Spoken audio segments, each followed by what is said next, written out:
terkait dengan drawing kualifikasi Piala Dunia 2026 zona Asia putaran 4. Siapa lawan timnas Indonesia? Kita lihat bersama saudara, ini visual di mana drawing atau pengundian kualifikasi Piala Dunia 2026 zona Asia putaran keempat dilakukan di Malaysia. Kemudian bertempat di Hyatt Place, Kuala Lumpur, Malaysia pada pukul 14 waktu setempat atau pukul 15 waktu Indonesia Barat.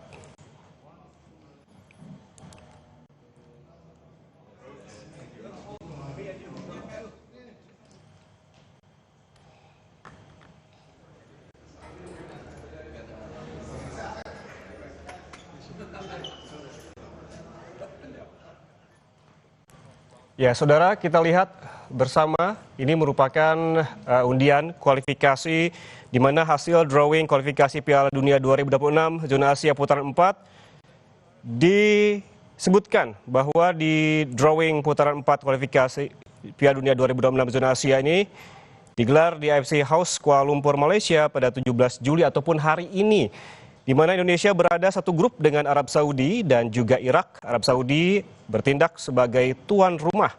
Putaran 4 terdiri dari 2 grup berisi 3 tim, di mana masing-masing bertemu sekali di venue terpusat. Dengan demikian, setiap tim hanya akan memainkan 2 laga yang berarti tidak ada ruang untuk kesalahan. Dan juga saudara, 2 juara grup akan lolos otomatis ke Piala Dunia, sementara 2 runner-up lanjut ke round 5. Dan pembagian grup kualifikasi Piala Dunia 2026 zona Asia putaran 4, diantaranya ada grup A terdiri dari Qatar, Uni Emirat Arab, dan Oman. Grup B ada Arab Saudi, Irak, dan juga Indonesia. Dan kita langsung tanyakan kepada Wesley Hutagalung, pengamat sepak bola. Bung Wesley, selamat sore. Selamat sore, Mas Yan. Bung Wesley, kita lihat bagaimana hasil dari pengundian dari putaran keempat kualifikasi Piala Dunia 2026. Anda melihatnya seperti apa? Indonesia berada di grup B bersama Arab Saudi dan juga Irak. Ada plus minusnya ya, Mas Yan. Pertama, kita terhindar dari Qatar yang saat ini menjadi salah satu kekuatan yang membangun lah sepak bola di Asia dengan segala kekuatan kehebatan finansial mereka. Hanya kemudian sisi negatifnya kita bertemu dengan Irak yang sulit sekali kita kalahkan belakangan ini. Bahkan di putaran sebelumnya kan kita kalah juga home and away. Kita kalah 1-5 di Irak, dan kita kalah 0-2 di Indonesia sebagai tuan rumah. Jadi ini ada plus minusnya. Kita bertemu dengan 2 tim. Satu lagi kita bisa bicara Arab Saudi, dan sebagai tuan rumah ya pasti punya keunggulan, punya apa ya, saya bilang semangat lebih dan keuntungan sebagai penyelenggara dengan lapangan dan situasi dan udara cuacanya itu memang menjadi sebuah keuntungan bagi setiap tuan rumah. Kalau kita melihat kansnya begitu, Indonesia tentunya pernah dan juga berlaga baik kandang maupun tandang bersama Arab Saudi dan juga Irak begitu. Anda melihat kansnya seperti apa ke depan? Sebenarnya kalau tim ini nggak ganggu-ganggu bongkar-bongkar pemain ya, Mas Yan. Biasa punya waktu yang cukup untuk pemanasan. Para pelatih juga bisa meramu taktikal yang baik karena kita menghadapi 2 tim yang bisa dibilang gaya bermainnya sama ya, Arab Saudi dan Irak dengan kekuatan sepak bola Timur Tengah. Jangan diganggu-ganggu lagi fondasi dan kerangka tim. Kita masih punya peluang, setidaknya kita bisa mengalahkan Arab Saudi. Kita bisa menahan Arab Saudi di kandang mereka di putaran pertama kemarin, lalu kalah dan menang 2-0 di Jakarta. Ya persoalannya memang kita sulit menghadapi Irak, tapi Irak juga di grup sebelah kan juga nggak kuat-kuat banget gitu. Mereka bisa kalah juga oleh tim lain. Jadi harusnya dengan persiapan yang lebih matang, saya pikir ada peluang lah bagi kita. Paling tidak bagi saya adalah meraih peringkat runner up kalau tidak bisa menjuarai grup.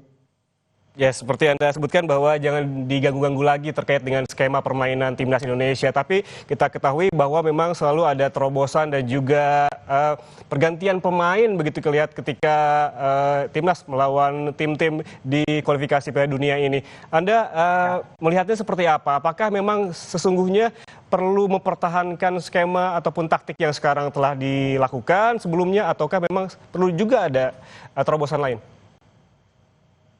Setiap tambahan kekuatan adalah sebuah keuntungan ya Mas Yan. Tapi dalam sepak bola Anda harus punya kerangka tim dulu.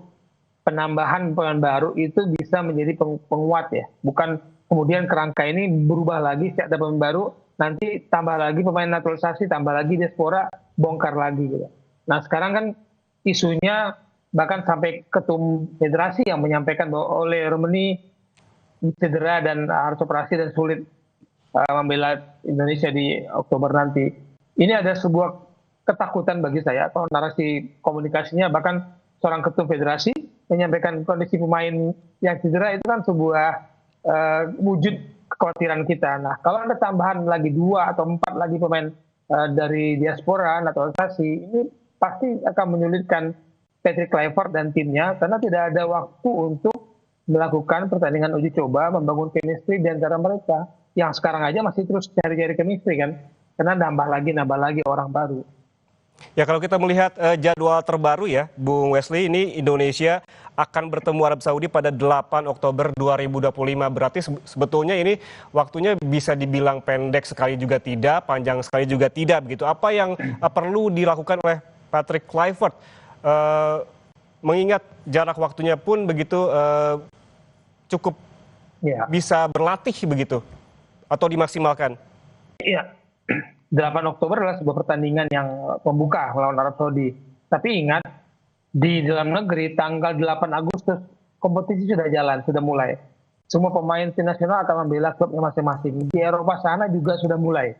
Agustus membela klub masing-masing. Otomatis waktu yang mereka miliki hanya ketika break kompetisi internasional ini mungkin berapa hari yang mereka miliki, seminggu sudah maksimal untuk berkumpul dan meracik lagi kebiasaan-kebiasaan untuk menghadapi lawan-lawan yang di depan mata. Arab Saudi lah paling tidak dahulu ya.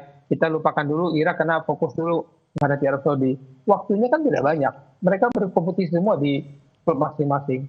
Nah ini yang saya katakan, Oktober memang masih lama waktunya. Tapi pemain sudah berjibaku di klubnya masing-masing. Untuk berkumpul bersama timnas, waktu seminggu sudah baik sebelum bertanding. Melawan Arab Saudi pada 8 Oktober, kemudian melawan Irak pada 11 Oktober, ini waktunya sangat singkat begitu. Sebetulnya apa yang perlu dipersiapkan baik secara fisik dan juga strategi utamanya itu apa ya Bung Wesley menurut Anda? Kalau fisik saya berharap karena mereka sedang dalam peak performance di kompetisi harusnya nggak ada masalah ya Mas Yan. Selama standar fisik yang dibutuhkan tim nasional itu mereka jaga di klub. Dulu kan kita selalu dihadapkan pada berita ketika pemain bergabung ke tim nasional, itu fisik mereka itu jauh di bawah standar untuk bermain di sepak bola internasional, pertandingan-pertandingan antar negara. Jadi ini paling tidak kita harap itu dulu. Yang kedua bagi saya adalah mental, bahwa mereka sudah membuktikan bisa mengalahkan tim-tim Arab, bisa mengalahkan Arab Saudi, bisa mengalahkan Bahrain kemarin di putaran ketiga. Jadi mental ini harus dipupuk dan diikuti oleh fisik yang kuat. Baru kemudian ini diramu dengan tactical game, pastikan strategi oleh pelatih untuk memainkan komposisi yang pas dan tepat, dan siapa yang akan memain sebagai pemain pengganti nanti ya sebagai pengejut. Karena bagi saya pelatih harus mempunyai strategi kejutan ketika dia melakukan pergantian pemain. Biasanya kan di menit 60-an nanti babak kedua ada pergantian pemain dan itu mengejutkan. Tapi tidak boleh dikejutkan dulu di awal-awal pertandingan oleh lawan. Kita kebobolan banyak, susah. Kalau kita sudah kebobolan lebih dari 2 untuk memberikan kejutan di babak kedua, itu rasanya kan sulit Mas Yan. Ya, kalau kita melihat gaya permainan dari Arab Saudi begitu yang agresif dan juga terus menyerang begitu, apa idealnya yang perlu dilakukan oleh timnas Indonesia? Apakah mengimbangi dengan bertahan atau sama-sama agresif juga menyerang, Bung Wesley? Bermain menyerang, bertahan pasti ada pilihan-pilihan dan konsekuensi yang dilakukan oleh para pelatih.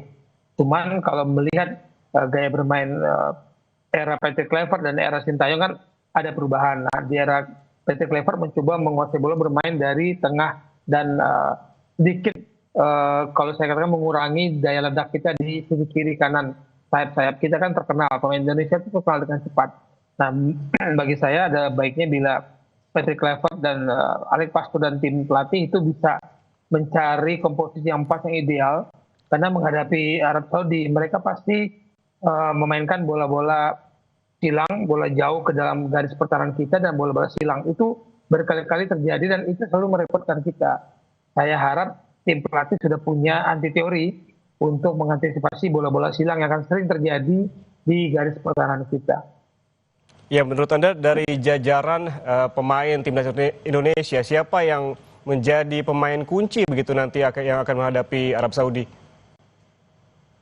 Pasti pemain belakang akan jadi kunci karena saya yakin akan mendapat gempuran yang bertubi-tubi. Jadi entah itu kiper kita siapa, Martin Paska, kemudian di depannya ada Jaises, itu menjadi kunci bagi pertahanan, dan kemudian di lini tengah saya pikir adalah resiko kalau mengubah-ubah lagi komposisi tim nasional Indonesia di lini tengah dan belakang. Kalau depan saya pikir kemarin ketika kita oleh Romani cedera, ada Ranar Romangun yang sebelumnya cedera, semoga sudah pulih.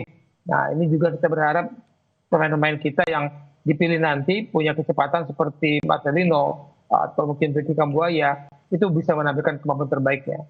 Tapi Mas Yan, dengan perubahan peraturan di Liga Indonesia dengan jumlah pemain asing yang lebih banyak di lapangan, bisa jadi pemain-pemain nasional kita yang bermain di liga lokal yang sebelumnya dapat menit bermain banyak di klubnya, ketika dia mendapatkan persaingan yang berat dengan pemain asing di klubnya untuk Liga Indonesia, itu bisa berdampak kepada performa mereka di tim nasional. Ini yang saya khawatirkan. Ya, performa di tingkat internasional termasuk tadi soal oleh Romeni yang sempat Anda sebutkan juga. Seperti apa kans dan juga risikonya begitu ketika oleh Romeni ini tidak bisa misalkan turun nanti di laga melawan Arab Saudi?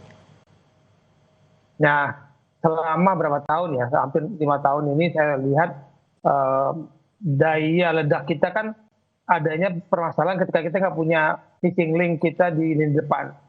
Tidak ada striker-striker yang benar-benar posisi nomor 9. Itu yang sekarang kita ketemu disosok oleh Romeni. Nah, ketika oleh Romeni cedera, harus ada lagi perubahan tactical game-nya. Apakah Ragnar yang bermain seperti itu, ataukah Rafael Struijk yang bermain sebagai pendamping, mungkin Marcelino jadi 3. Tapi saya yakin para pelatih sudah mempunyai komposisi yang plan B ya, ketika oleh Romeni tidak bisa bermain. Kalau benar tidak bisa bermain.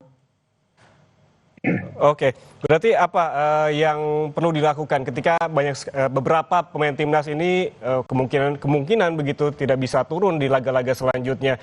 Pemain-pemain pengganti yang menurut Anda yang bisa menggantikan para pemain yang cedera ini siapa saja, Bung Wesley? Makanya tadi di awal saya katakan saya berharap pemain kita yang berkompetisi di kompetisi domestik itu mendapat menit bermain yang banyak musim ini. Saya khawatir pemain seperti Ricky Kambuaya, siapa lagi ya pemain yang punya lokal bermain di liga kita, Egy itu harus banyak bermain di kompetisi lokal, sehingga ketika dia bermain di strata internasional tinggi ini sudah panas mesinnya, Mas Yan, bukan sebagai penghuni penghangat bangku cadangan di klub, kemudian tiba-tiba timnas butuh, dia tidak panas mesinnya untuk berkompetisi di strata internasional seperti ini. Oke, Bung Wesley, ini saya juga mendapatkan informasi nih yang harus saya bacakan, di mana oleh Romeni dipastikan akan naik ke meja operasi usai mengalami cedera saat membela Oxford United di Piala Presiden 2025. PSSI pun menyerahkan keputusan pemain pengganti sementara oleh Romeni ke tim pelatih timnas Indonesia. Pemulihan pasca cedera membuat oleh ini terpaksa absen pada FIFA Matchday September mendatang. Nama Jens Raven muncul sebagai kandidat pengganti bomber 25 tahun tersebut pasca penampilan apiknya saat melawan Brunei Darussalam. Menanggapi hal ini, Ketua Umum PSSI Erick Thohir menyerahkan kepada tim kepelatihan timnas Indonesia perihal sosok pengganti yang cocok untuk mengisi posisi yang akan ditinggalkan sementara waktu oleh Romeni.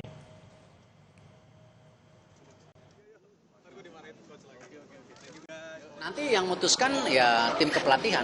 Strata kepelatihan sudah terjadi, sudah ada Coach Patrick, sudah ada Gerald, ada Frank, ada Coach Nova, ada Simon di sebelah kanan sebagai tentu scouting, lalu juga ada technical advisor dari Jordi.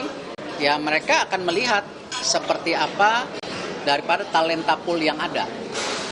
Nah ini ya kalau nanti ditanya siapa yang dipilih ataupun ada recovery seperti apa ya nanti kita lihat saja gitu. Ya Bung Wesley, ini tadi ada informasi terkait dengan penggantian begitu sementara oleh Romeni yang absen. Ini akan digantikan kemungkinan oleh Jens Schreven. Nantinya akan seperti apa begitu permainan? Apakah akan berubah, akan jauh lebih baik atau seperti apa? Jangan jawab dulu, sesaat lagi Breaking News Kompas TV akan kembali untuk Anda.